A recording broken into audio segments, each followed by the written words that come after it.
few videos have blown up a little bit, 1,000 views here, 1,000 views there. And one 2 days ago blew up completely.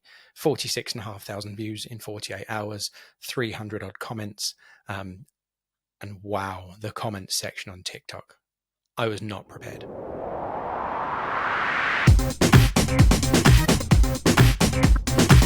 Welcome to In Conversation with Brad Wendes.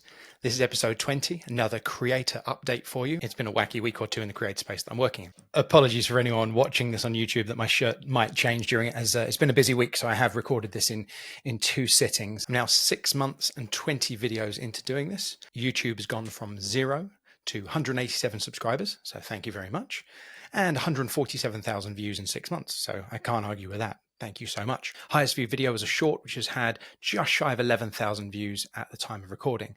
So that one blew up quite a lot. Another video about UK politics, which is certainly in the news at the moment. Now, 2 weeks ago, I decided to dip my toe into TikTok.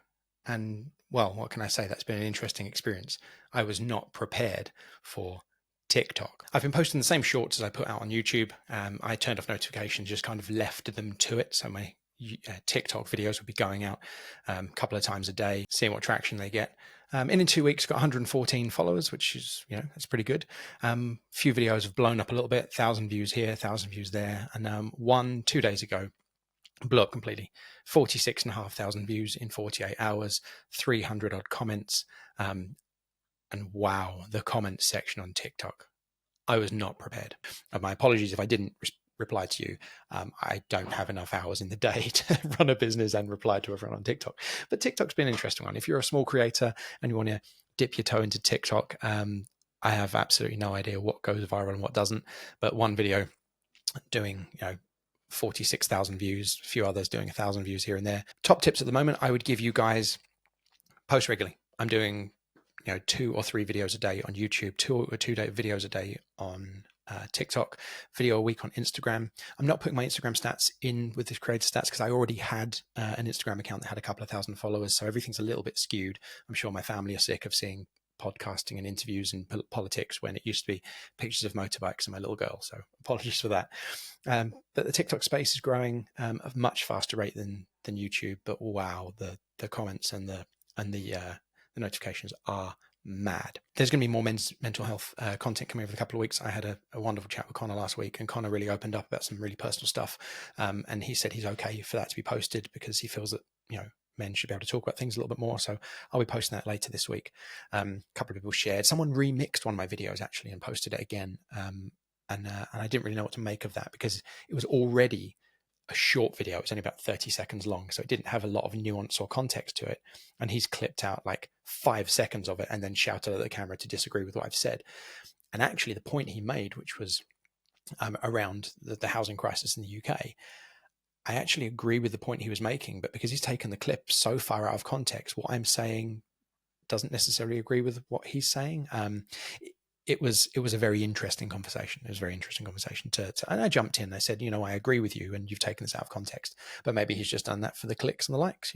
Hate clicks are a thing. I watched his video as a result. So I try and reply to all of the comments on YouTube. I try and have a sensible discourse. There's been a couple of times on YouTube where someone's made a comment and said something that's, overtly false. And there was one interaction I can think of where someone made a comment about fiscal drag and wanted to talk about economics and made a comment that was incorrect. So I sent them a link to website and source and said, actually, this is correct. And they said, thank you very much. I didn't know that. Great. There's a sensible discourse.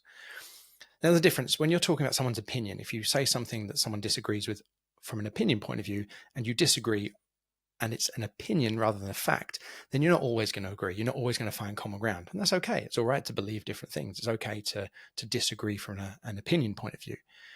But when someone says something factually incorrect and you say to them, actually, I think you'll find it's this, here's the source, and they continue to tell you you're wrong, and I got nothing. So I had to kind of step out of the TikTok comments. Really interesting to see a lot of Americans commenting on British finances that they don't seem to have a strong understanding of. A lot of Americans saying things like, you should be saving for your old age, and it's your fault if your pensions don't cover it. Now in the UK, we pay our national insurance, so national insurance comes out of your wages every month as a small percentage of your income, and that is our national insurance. It's a socialized welfare system. So if you are out of work, you can claim job seekers allowance. And then when you are old, that's your state pension. As long as you've paid your national insurance for more than 30 years of your working life, then you get a state pension. It's a safety blanket we have in the UK. And it's something that people in the UK are used to. But with inflation being as it is, the pensions really aren't going to cover people's income in later life. I mean, some are saying it's not enough already, but in another 20 or 30 years, there's a real concern that if the cost of housing goes up, now the cost of housing isn't taken into account when we're looking at the rate of inflation. So therefore, as housing goes up, as people retire, if they don't have a mortgage and don't own a house outright, they will be reliant on the state, and the state pension isn't going up at the same rate as housing. Therefore, as an institutional issue in the UK, we do rely on the state and a state pension, and always have done, or certainly have done for the last 80 years or so. Therefore, it might be a uniquely UK problem when I've got Americans saying, why haven't you got a 401k? Mate, I don't know what 401k is. I live in the UK. This is the system we exist in. An interesting thing happened this week. I've been to 2 weddings, and both weddings were really, really different. Like, both lovely and amazing as weddings tend to be, but really, really different. And weddings are great because you meet all sorts of people. Some people you already knew, some people you'll just chat to in all that downtime while they're off getting photos and things. And it's a really nice opportunity to just chat to people. And as you know from my podcast, I like talking to people. And I had 2 conversations at a wedding this week with 2 quite similar people that had very different outlooks. And I thought I'd just share this anecdote with you because it really is about how you see yourself. There's one guy, and I was just chatting away, and I was like, oh, have you got a lady in your life? And he was like, no one's interested. He's like, I'll talk to people. And he's like, I'm not a manager and I don't have a car. Therefore, I can't get a girlfriend. I was like, okay. And he was telling me about his life, and he's perfectly happy with his life. He's got quite a good job. Not massively well paying, but sustains his lifestyle. He lives in a shared house, and he rides a motorcycle and doesn't have a car license. But in his mind, when he's talking to people, as soon as he says, I don't have a car and I'm not a manager, that was a really big thing for him. I'm not a manager. That put people off. And I kind of thought maybe something in the way that he was describing himself, or something he internalizes and feels about himself, is what was making him less attractive to the opposite sex when he's looking at dating and talking to people. Because he's having positive interactions with people on dating sites or on social media. And then it's getting to the point of, oh, what do you do? And that's where they're like, oh, we're not interested. And I kind of thought maybe it's the way he's selling himself, because he's a lovely, friendly, good-hearted guy, not horribly unattractive, and lives a really stable life. So why couldn't he find the girlfriend that he was looking for? And I spoke to another guy who has a girlfriend, is in a really healthy relationship. His partner is awesome. She's great, like one of my favorite of the partners of that crowd. And this guy lives in a caravan on site at work, earns 25 grand a year, which for those not in the UK is like not much over minimum wage for a 40-hour week. He does have a car actually, but he does have this great relationship with someone who doesn't care that he lives in a caravan and earns 25 grand. Again, similar level of stability. And I feel that because the second guy was more comfortable in his life, he's perfectly happy that he lives in a caravan at work, doesn't pay any rent on his caravan because it's on the yard on the site at work. He was more appealing to the opposite sex because he exudes a little bit more confidence and belief in himself, whereas the first guy perhaps didn't believe in himself, and that's why he was struggling to find a relationship he was looking for. Anyway, just an interesting aside there that I noticed this week. At the time of recording, we are 7 days away from the general election 2024. And it's an interesting one, really, really interesting one to sit back and watch. Jeremy Corbyn is polling behind Labour in Islington North, which is mad because he's been the MP there since 1983, very well liked locally.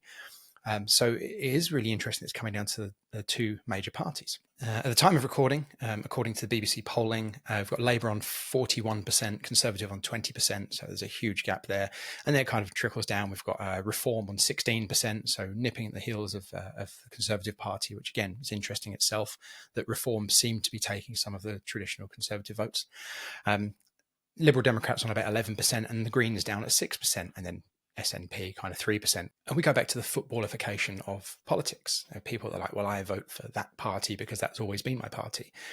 And I think you've got to look at the makeup. The current Conservative government, the government that's been in power, even for the last 14 years, was a very different beast to Margaret Thatcher's Conservative Party. And I think it's very easy to say that Keir Starmer's Labour Party is a different beast to Jeremy Corbyn's Labour Party. And the amount of Corbynite MPs who didn't get put up for their seats was interesting. It's very interesting that Keir Starmer seems to be pushing for change, but not just change from the current government, because really he's not a million miles away, politically speaking and economically speaking, from the current government. It looks like the change that Keir Starmer is talking about is change from the Corbyn era, which again is very interesting.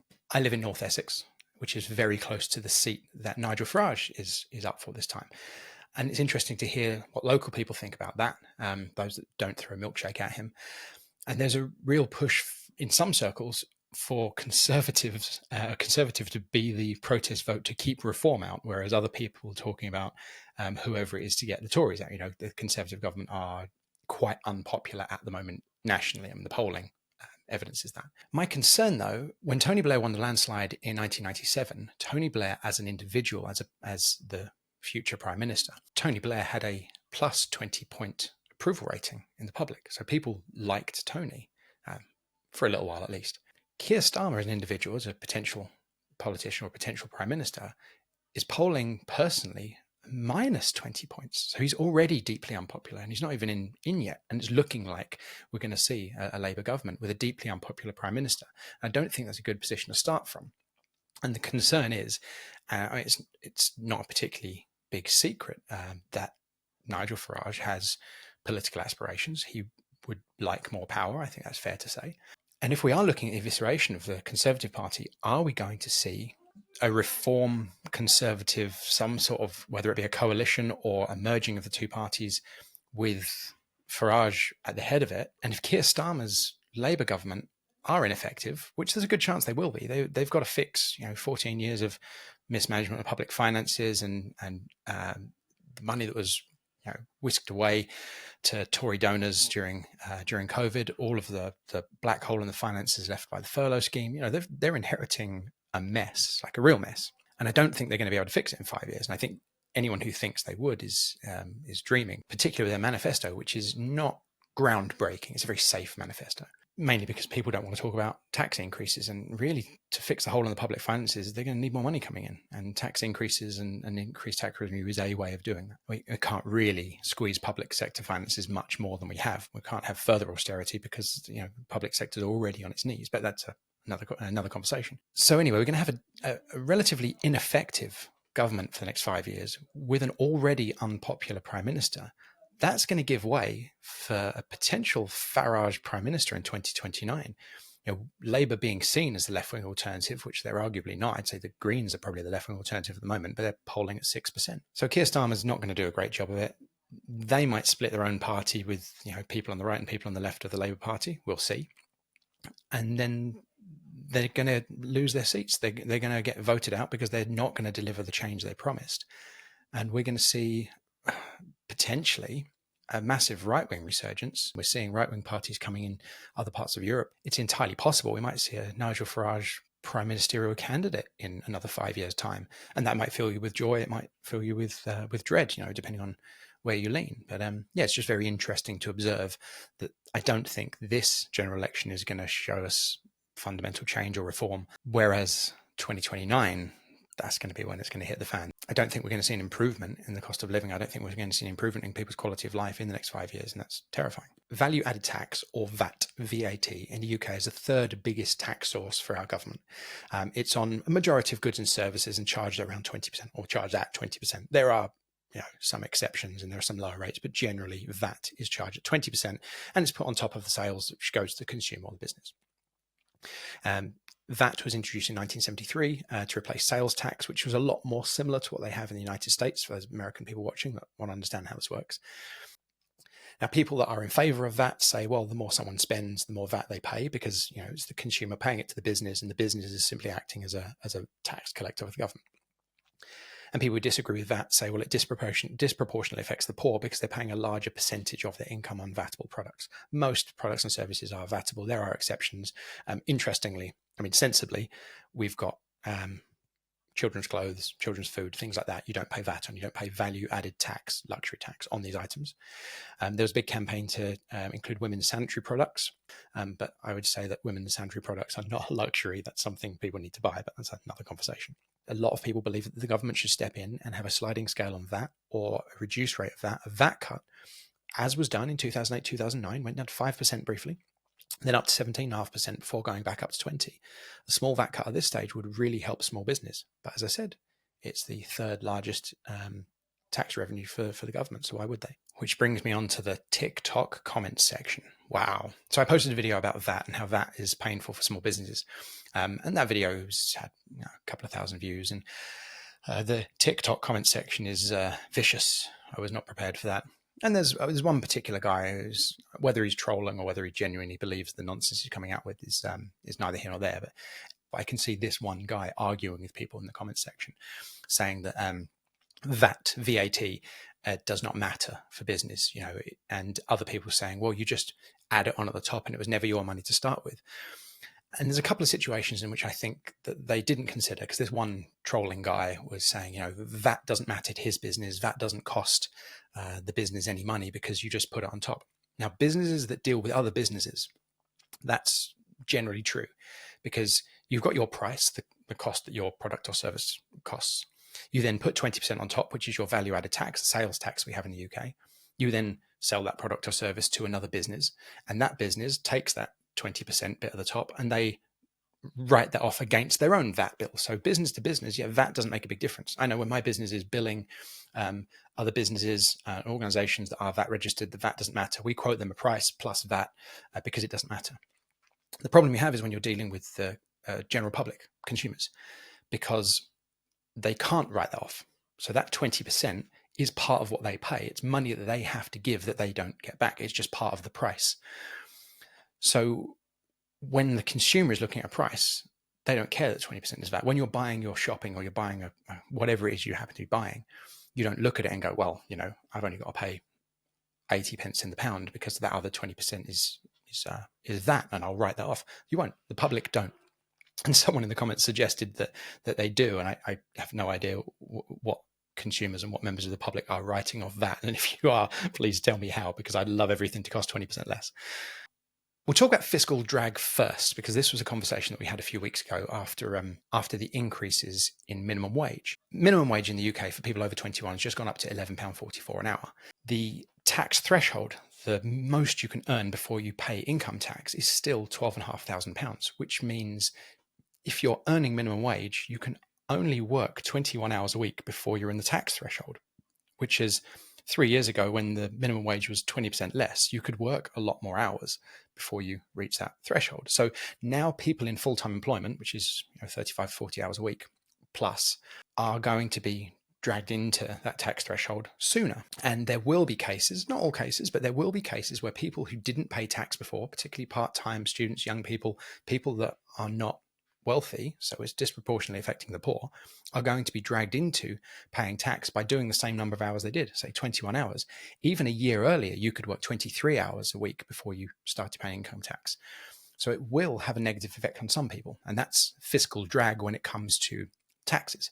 They increase the rate at something, they pay something, and leave the threshold the same. So as inflation raises the cost of everything, and the threshold remains the same, people are being dragged into paying either some tax or more tax. So arguably tax revenue from wages will be going up. And as I've said before, when the government put up minimum wage, it was a very popular policy, but it didn't cost the government anything. In fact, it probably earned the government something, and it's small businesses who employ people on minimum wage, students, young people, weekend work, that are going to be footing the bill for that. Which brought me on to that. I know that some people disagree with that, and the comments about, if your business can't afford to pay minimum wage, then your business is insolvent. With the way of the world at the moment, that means that most of the hospitality and leisure sector are insolvent. I'm not saying that it's right. I'm just saying that's where they are at the moment. And I don't care about big business. Big business should be paying their staff what they can afford. It is absolutely morally abhorrent that any company is paying huge dividends to shareholders while laying people off or telling their staff they can't pay more. And that's not the way that I would do business. But We're not talking about that. I'm talking about little mom and pop cafes. I'm talking about little bars, little restaurants, small businesses that sit underneath the VAT threshold that might turn over 50, 60, 70,000 pounds a year, supporting one or two people. I'm talking about micro entities and small businesses. That's where the squeeze is coming. So the VAT threshold was 85,000 pounds. So if you turned over less than 85,000 pounds, all of that money was your business's to do with as you pleased. That threshold went up to 90,000 pounds this year, which is nowhere near the rate of inflation, nowhere near at all. So in order for that to go up at the rate of inflation, it would have had to go up by 17,000 pounds, that threshold, to go up by the 20% that we've seen inflation be over the last 3 years. So now businesses that never planned to pay VAT, and that's where I'm trying to talk to these people who are saying, well, you should have accounted for it in the first place. I'm not talking about my business. I'm talking about small, tiny micro entities who never planned to pay VAT. It wasn't something they ever accounted for. They then reach that VAT threshold because inflation is rampant, the cost of their staff's going up, the cost of commercial property. In this area, we've seen an increase in commercial property by 20%. If you've got a shop or even a small warehouse, that is a huge amount of money. Our business premises went from costing £4,000 a month to nearly £6,000 a month. That's a massive jump. And that will be across the board around here because most small businesses don't own their own premises, which they might have done 30, 40 years ago. So now they're at the mercy of landlords putting the prices up. So you've got 10% minimum wage increase. You've got 20% on your property. You've got, as we know, energy prices going up. Everything is going up. The cost of your products and services are going up. Things you buy in, everything's going up. Therefore, as is the nature of inflation in the world, these small businesses are putting their prices up. Therefore, their turnover is going to increase. And we're getting companies who never planned and never accounted to pay VAT getting dragged into that £90,000 threshold. Now, if you earn or turn over £89,000, you've got £89,000 to run your business with. If you turn over £90,000, well, now you've only got £72,000 to play with because 20% of it's got to go to the government. And there are those I know saying, well, it was never yours to start with. And what I'm saying is there are businesses who never accounted for it because they never intended to pay VAT, now having to pay VAT. And that's a problem. And for all of those people who still absolutely fundamentally disagree with me, that's great. You can have your opinion. I run a business and I know that VAT is a problem for my business because I sell services to the general public. So the cost is the cost. 20% of everything has to be given to the government. We have to account for that. But if I put my prices up because everything we buy in is more expensive and our rent is more expensive, I've still got that 20% on top. And for those businesses that are just creeping into the VAT threshold, they can't put their price up by another 20% on top of everything else because they won't have any customers. Now, whatever you believe about that, and if you think they shouldn't be in business, then so be it. But if all of these businesses go out of business, then we've got even higher unemployment. The German system have a great thing. They've got something called short work, where if a business is struggling, they can claim from their government to pay the wages or pay money towards their wages, which is very socialist sounding. And I kind of understand that because it keeps the economy going. So instead of a business folding and all of their staff then claiming unemployment benefit, which is kind of what we would do over here, the company would claim some money towards them. So they're actually being paid their benefits while they're still in employment, and the business can then dig themselves out of that hole without having to worry about paying their wages. So the workers are still getting the money and the business can continue contributing to the economy. That sounds like a good idea to me. It's not perfect. I'm not an economist. I'm not in government. I don't know how we would roll that out over here. I just think on paper, that sounds like a good idea. And I think if nothing else, the biggest argument for, looking at VAT and looking at VAT reform is that, and no one's talking about this in the comment section, private schools. At the moment, there's an ongoing dispute in British politics about whether private schools should be charging VAT. They are not VAT registered. Now, VAT is often called a luxury tax. And the fact that you don't pay VAT on the purchase of aircraft and private schools suggests it's not really a luxury tax. And probably most of the policymakers who would make these decisions have their kids in private school and might be buying aircraft. So that's that. The private schools and people who send their kids to private schools are saying they don't want VAT because it's a service to the consumer. The people buying those private school seats will have to pay 20% more. That's going to cost people out. It's going to cost those people money. Or the schools are going to have to take a hit and give 20% of their turnover straight to the government, which they hadn't accounted for. So anyone saying that VAT isn't damaging to small business or isn't damaging to business, wants to ask, why are the private schools and people who send kids to private school so absolutely aggressively against charging VAT on private school places? And for that dude in the comments that's saying VAT doesn't cost businesses any money, why is it such a problem with private schools? That's all. I got nothing else. And just one more interesting little observation I've had this week. Because of a lot of the youth work and community work that I do, I've got a relationship of sorts with one of our local politicians, former cabinet member, reasonably well known. I'm not going to be naming names, but if you know me, you almost certainly know who I'm talking about. This former cabinet member, this sitting MP, was very honest when we sat down to talk recently. And I often quiz this person on, British politics and what's going on, and I always get very, diplomatic and very politician kind of answers. But this time around, this person was pretty frank, probably the most honest and frank I've known this person to be. And when I said, look, why is Rishi even still there? Why doesn't he just throw in the towel? He's deeply unpopular. Like, he's so unrelatable. He's kind of dragging the party down. Why is he hanging on? This person said that Rishi Sunak has absolutely no idea how out of touch he is and how deeply unpopular he is. He is that far removed from what's really going on the ground that he has no idea personally how unpopular he is. I'm like, how is that even possible? But then since then, we've seen things like the leaving of D-Day, and then talking about having to go without Sky TV. I'm like, actually, I believe it. I believe that he has no idea how unpopular he is. Yeah, interesting. It was an interesting conversation. So I won't be doing another one of these until after the general election. I think it's safe to say we're probably going to see a Labour government. We're probably going to see no earth-shaking, ground-breaking changes in the way that we live our lives in this country. And I really hope that people's lives do start to improve, and we do start to dig ourselves out of the hole in the public finances. But we'll see. But if you're thinking about who to vote for, look into it. There's loads of information online. There's loads of information on the news. Just look into the different parties' policies. There are TLDR News, a great way of looking at things. They've got short videos of under 10 minutes explaining the manifestos of all the major parties. So you could just listen to that and have an idea of whether you think that's a good thing or a bad thing. And I think looking at the polling, the undecided voters might actually this time around make a change. We might see in those swing seats, we might see Liberal Democrat or Greens getting a few more seats because people have gone out and voted. So if you're undecided, just have a look at what's going on and make your decision from there. But by all means, you should go out and vote. I know that things aren't great in British politics at the moment, and you might think, well, it's not going to make any difference. Sure, first past the post isn't a great system.